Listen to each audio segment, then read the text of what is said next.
세토우치 내해는 우리 무라카미 가문이 지배하는 바다였고, 무라카미 가문은 노시마, 인노시마, 구루시마 섬을 거점으로 각각의 섬에서 세 가문이 서로 연계하며 해적지를 일삼았다.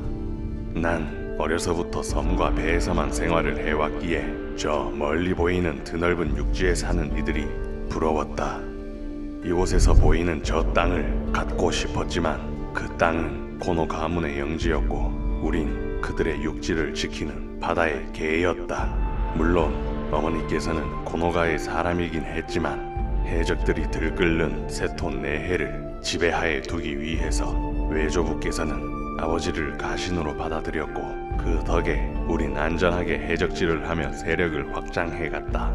고노가의 당주이신 외조부께서는 후계가 없어 아버지에게 자리를 물려주려 했지만 고노의 가신들이 거세게 반발하며 우릴 해적이라 무시했고 그때부터 고노 놈들과는 사이가 틀어지게 되었는데 난 그놈들의 땅을 미치도록 갖고 싶었다. 화가 난 집안 어른들은 막부에 상납하는 고노의 공금을 가로챘고 아버지는 고노에게서 독립할 생각을 갖게 되었다. 그때 고노 가문은 모리 가문과 동맹을 맺고 오토모 가문을 공격하고 있었는데 고노 놈들은 우릴 최전방에 내세우며 모리 수군의 아래에서 참전하도록 명령했다. 모리 수군과 작전 회의를 할 때면 항상 무시당했고 작전의 발언권은 묵살되다시피 했다. 모리군을 등에 업고 수군을 이끌던 이가 바로 무라카미 가문의 본가인 노시마의 무라카미 타케오시였는데 이로 인해 노지마와는 걷잡을 수 없이 사이가 나빠지게 되었다. 그 와중에 아버지는 여러 차례 출정하며 모리 수군보다 큰 공적을 수차례 세웠는데 한날은 배를 타고 떠나는 아버지의 모습이 평소와 달라 보였다. 불안한 예감은 적중했고 아버지는 살아서 돌아오지 못했다. 하지만 언제까지 슬퍼할 수만은 없었다. 바로 다음 당주를 정해야 했는데 장남이었던 형 미치유키는 도쿠이 가문에 입양되어 이곳을 떠났기에 고노가의 피를 이은 내가 어린 나이에 당주가 되었다. 형님은 오히려 날 축하해줬고 때때로 만나 많은 이야기를 나누며 먼 미래에 전국의 이름을 함께 떨치고 드넓은 육지에 거대한 성을 쌓아 함께 살 것을 약속했었다. 가문의 안정을 위해 가장 먼저 해야 할 것은 노지마의 무라카미 타케오시와의 화해였지만 쉽지 않았다. 고노는 우릴 더 압박하기 시작했고 모리는 노지마를 이용해 우릴 견제하니 사실상 아버지의 죽음 이후 우리 구루시마의 해상 영향력은 약화되어 갔다. 이때 형님이 찾아와 깊은 이야기를 나눴는데 모리와 고노를 따라가다간 우리에게 내일은 없기에 그들을 떠나 우리의 거대한 성을 쌓기 위해 새로운 길을 모색하고 있었다. 얼마 후 하시바 히데요시가 이끄는 오다군이 모리가의 영지를 공격하기 시작했고 모리에 붙어있던 우키다 가문은 오다 가문으로 합류했다. 비젠을 다스리던 우키다 나오이의 영향력은 이곳 세토우치 바다까지 전해지고 있었고 때마침 오다 가문의 힘을 보태라는 나오이의 공의 서신이 우리에게 당도했다. 고민은 그리 길지 않았다. 형님과는 이미 나눴던 이야기였기에 우린 오다 가문으로 넘어가기 위해 비젠까지 진출한 하시바 히데요시님에게 우리의 뜻을 전했더니 모리와의 해상전에서 우위를 점하지 못했던 그는 우리의 가세를 굉장히 기뻐했다. 하지만 식솔과 병사들이 이곳 구루시마에 있고 사방이 적들에 둘러싸여 있기 때문에 거점을 옮길 처지가 아니었다. 히데요시님의 군사가 모리를 쳐부수고 밀고 올 때까지 우린 배반의 사실을 숨긴 채 웅크리고 버텨내기만 한다면 도쿠이 가문의 당주가 된 형님과의 약속을 금방이라도 이룰 수 있을 것 같았다. 히데요시님께서는 다카마스 성을 공략한 뒤 이곳으로 원군을 보내줄 것을 약속하셨으나 모반의 정보는 어디선가 새어나갔고 모리와 고노 그리고 노시마와 인노시마의 무라카미 놈들이 수많은 함선을 이끌고 공격해왔다. 압도적인 적들을 맞아 필사적으로 버티면서 히데요시님의 원군만 오길 기다렸지만 우리가 따르기로 한 오다 노부나가님이 혼노지에서 목숨을 잃었고 모리를 공격하던 히데요시님은 즉시 군사를 철수시키고 물러났다. 고리무원의 처지에 놓이자 우리 구루시마 무라카미 가문의 명우는 끝이 보이기 시작했다. 이제 와서 놈들에게 항복한들 이미 늦어버렸다. 최후의 최후까지 맞서 싸우며 히데요시님께서 일을 마무리하고 돌아올 때까지 기다릴 뿐이었다. 적의 전력은 너무 강력했고 노시마와 인노시마 녀석들의 수군 역시 만만한 상대가 아니었다. 난 패배했고 구루시마에서 쫓겨나 모든 것을 잃었다. 형님 역시 도쿠의 가문을 이끌며 결사항전하였지만 가시마 성에 포위된 채 끝까지 항복하지 않으며 저항했다. 발걸음을 돌려 히데요시님을 찾아갔다. 히데요시님의 발빠른 대처로 혼노지의 참담한 사고는 빠르게 처리되었고 오다 가문의 강력한 군사력까지 모조리 흡수하며 막강한 실력자가 되셨는데 영지와 군사들을 잃고 초췌해진 나를 본 히데요시님은 구루시마로의 복귀와 함께 해상권을 장악하도록 물심양면으로 지원하겠다는 뜻을 보이셨다. 한동안 수군을 이끌던 고니시 유키나가를 도와 수군 전력을 강화하는 데 시간을 보냈다. 주군께서는 마침내 오다 가문의 후계를 인정받아 패권을 장악하게 되었고 이러한 상황에 모리 데루모토는 신하의 예를 올리며 항복했다. 그렇게 난 모리의 영지를 지나 구루시마로 복귀할 수 있었다. 노시마의 핍박을 받던 가신들과 구루시마의 모두가 나를 반겨주었고 주군의 지원을 약속받았기에 가문의 위상을 다시 회복할 수 있었다. 주군은 전국 통일의 전투를 시작했고 그 지령을 나에게도 보내왔다. 난 모리 가문 고바야카와 다카카게군의 선봉이 되어 전 주인이었던 시코쿠의 고노 가문을 공격했다. 이오에 발을 내딛는 순간부터 한 달간 전투를 지속했으며 우리의 진격은 거침없었고 고노 가문의 성주들은 차례대로 항복해왔다. 전의를 잃은 고노 미치나오는 무장을 해제하고 단신으로 찾아와 다카카게님 앞에 고개를 숙였다. 이렇게 고노 가문은 멸망했고 영지를 잃은 고노 미치나오는 얼마 지나지 않아 병사했다. 시코쿠 정벌의 공적으로 다카카게님은 이오의 영지 35만 석을 받고 대다이묘가 되었고 난 그에게서 1만 4천 석의 영지를 인도받아 꿈에 그리던 다이묘가 될 수 있었다. 주군께서는 나를 부를 때면 항상 무라카미가 아닌 구루시마라 부르셨기에 이때부터 이름을 바꿔 구루시마의 성을 쓰기 시작했다. 한날은 주군께 임명된 수군장들이 한 곳에 모이기 시작했는데 나처럼 해적 출신이면서 다이묘가 된 이가 있었다.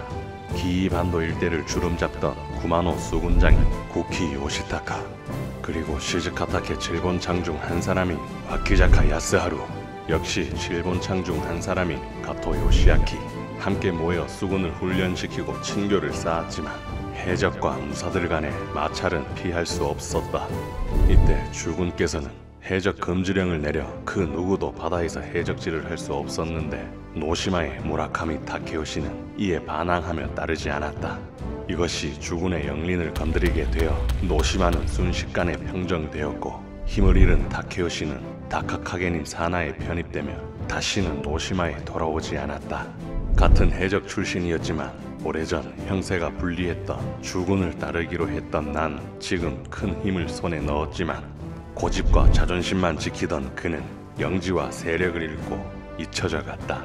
그 후 규슈 정벌에 종군하며 항복하지 않고 저항하던 시마즈 가문을 압박하기 위해 수군을 이끌고 시마즈를 포위했으며 시코쿠와 규슈를 정벌한 다음 이즈 반도의 호조 가문을 공격했다.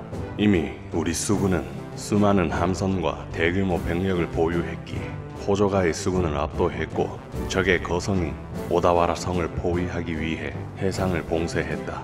주군의 병력은 너무 압도적이었기에 적 성들을 차례대로 함락하기 시작했고 호조는 100일 가까이 버티며 농성했지만 결국 항복하였다. 호조가의 패배를 시작으로 동북지방의 여러 다이묘들이 신하의 예를 갖추며 항복하기 시작해 주군께서는 전국을 통일하게 되었다.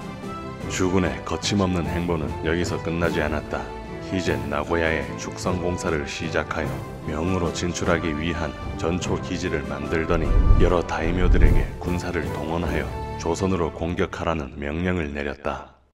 전율이 느껴졌다. 더 이상 해적질도 할 수 없었고 싸울 적도 없었는데 주군께서는 이렇게 기회를 주셨다. 조선이야말로 더욱더 출세할 수 있는 기회의 땅이었고 이곳 이요를 떠나 더 넓은 영지를 가질 절호의 기회였기에 전력을 다해 전투에 임할 생각이었다.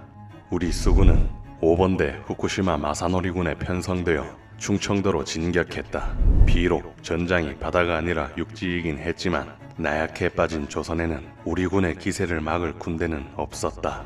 고니시 유키나가와 가토 기요마사의 진격은 파죽지세였고 우린 그들이 지나간 일대를 소탕하며 영지를 확보했다. 너무도 손쉽게 승리가 눈앞에 보이는 듯 했다. 조선 왕과 그의 군대는 모두 도주하였는데 어느 순간 사방팔방에서 조선의 백성들이 봉기하더니 우리의 진격을 방해하기 시작했고 이순신이라는 놈이 나타나더니 바다에서 우리의 수송선을 모조리 수장시켜 보급이 차단되어 상륙한 우리 군에 위기가 찾아왔다.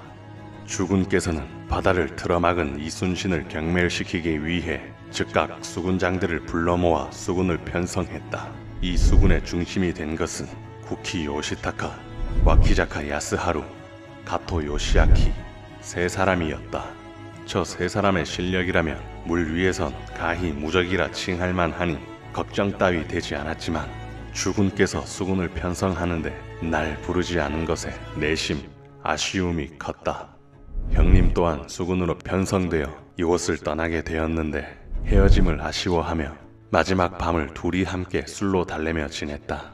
해가 밝아오고 헤어질 시간이 다가오자 왠지 모를 아쉬움이 온몸을 감쌌다. 그렇게 형님은 도쿠이 병사들을 이끌고 사천으로 떠났다. 사천에 도착한 형님은 성을 쌓고 함대를 정박한 뒤 총 공격의 명령을 기다리고 있었는데 갑자기 조선의 함선이 나타나자 형님은 수군을 이끌고 추격했지만 생전 처음 보는 짐승 같은 적의 함선에 우리 함대는 모조리 박살나며 대부분의 병력이 수장되었다. 간신히 살아남은 형님은 병사들과 함선을 끌어모아 통영 당포로 후퇴한 뒤 부서진 함선을 수리하고 있었는데 귀신 같은 이순신이 또다시 포위해왔다. 전쟁이 끝나면 도쿠이 가문의 병사들과 함께 금은 보화를 함선에 가득 싣고 고향으로 돌아가려 했지만 그저 한낱 꿈에 불과했다. 그날 형님은 적이 쏜 화살을 맞고 쓰러졌고 이때를 틈타 적병들이 함선에 올라타 형님의 목을 단칼에 베어버렸다. 21척의 우리 함선 모두가 격침되었고 남아있던 도쿠이의 병사들은 전의를 잃고 육지를 향해 모두 흩어졌지만 대부분이 적이 쏜 화살을 맞고 차가운 바다 아래로 가라앉았다. 지금의 내가 있기까지 나를 이끌어주고 지탱해준 형님이 죽었단 소식을 듣고 정신을 잃을 때까지 울었던 것 같다. 이순신, 이 불구대천의 원수를 반드시 내 손으로 잡아 죽이리라 다짐했다. 압도적인 패배 소식에 조바심이 난 와키자카 야스하루는 쿠키 요시타카, 가토 요시아키의 수군을 기다리지 않고 단독으로 출전하여 견내량에 머물다 이순신의 함선을 발견하더니 모든 함대를 이끌고 한산도 앞바다까지 추격하였는데 아무리 추격해도 적의 함선을 따라잡을 수가 없었다. 그 순간 섬 뒤에 매복해 있던 조선 수군이 일제히 튀어나와 하객진을 펼치며 우리 수군을 둘러싸더니 미친 듯한 화력으로 포격하기 시작했다. 급선회가 불가능한 함선은 대부분이 파괴되고 해전에 유능한 지휘관들과 병사들은 모조리 가라앉았다. 수군 제1진을 이끌던 와키자카 야스하루는 70척이 넘는 전선 중에 금방이라도 가라앉을 것 같은 배 10여 척만을 이끌고 겨우 살아나왔다. 이순신에게 패전만 거듭하게 되자 주군께서는 분노를 억누르며 가능한 모든 방도를 동원해 수군 강화를 최우선 목표로 하였다.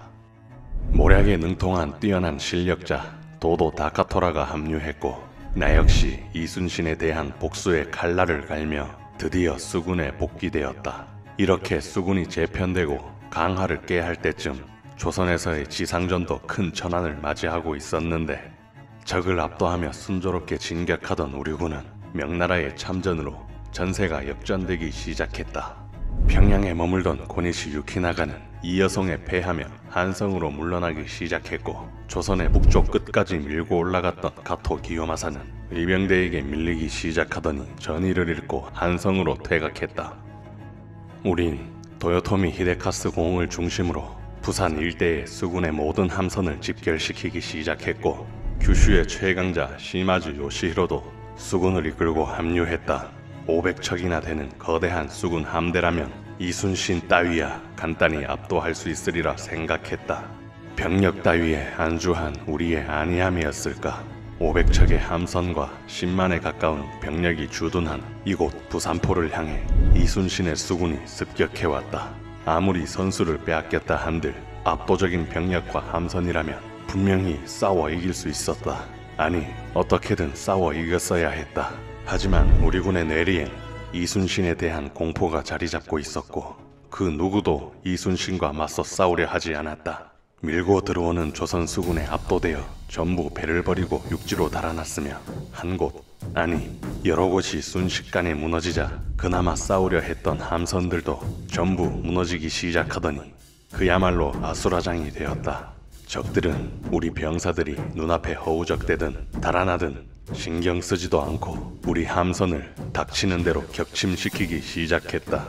도도 다카토라, 구키 요시타카, 와키자카 야스하루, 가토 요시아키, 시마즈 요시히로, 전국의 이름 높은 수군장들이었지만 이 한 번의 전투로 인해 전부 이순신에게 격파되더니 살아남은 함선을 이끌고 사방으로 흩어졌다.